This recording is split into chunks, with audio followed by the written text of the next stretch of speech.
A father and two sons have died following a shooting incident at a farmhouse outside Kanturk in the north of the county. Ralph Regal, Southern correspondent with the Irish Independent, joins us.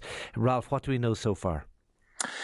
Well, what's going to happen today, Shane, is that we're going to have post-mortem examinations at Cork University Hospital on the bodies of Tadgh O'Sullivan, a 59-year-old father of two, and his two sons, Mark, who's 25, and Diarmuid, who's 23.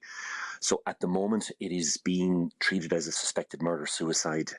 We do know that there was a dispute between the sons over a will and the inheritance of local farmland. And it appears that at around 6:40 a.m. yesterday morning, shots were heard at the farmhouse. Now, Anne O'Sullivan, Tadgh O'Sullivan's wife, had heard the shots. She was immediately alarmed. Now, she didn't have a mobile phone, but she immediately ran to a neighbour's house to raise the alarm. And Gardaí were at the scene around 7 a.m. in the morning. They were very quickly joined by members of the Regional Armed Support Unit and then members of the Elite Emergency Response Unit, which is the specialist Garda and armed unit, were rushed from Dublin to North Cork by helicopter. They set up a cordon, two cordons actually, one immediately around the farmhouse property, which is relatively isolated. I mean, it's in farmland. It's located just off the back road between Castlemagner to Kanturk in North Cork. And there was an outer cordon then to basically keep everyone else away from the scene while Gardaí tried to deal with it. They had specialist trained negotiators, but after several hours of repeated failures to make contact with anyone in the property, there was no sounds from the property.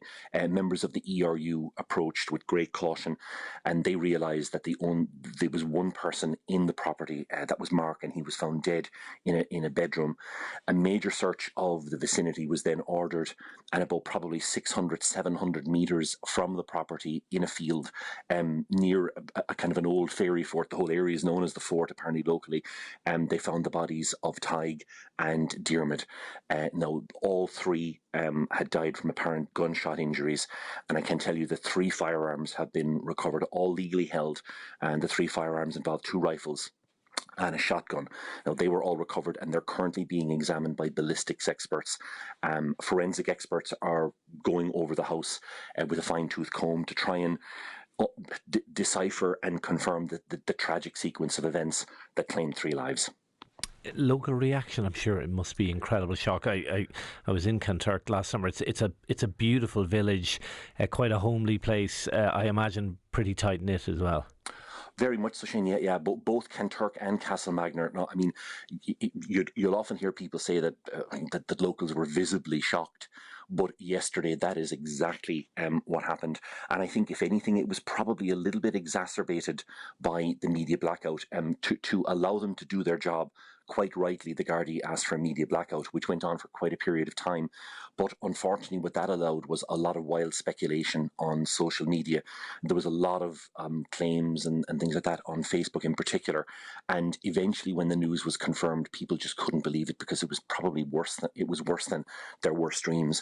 And people literally were reeling when, I think they expected that there would be 1 death, but to hear that there was 3 and that it involved a father and his 2 sons is shocking beyond words.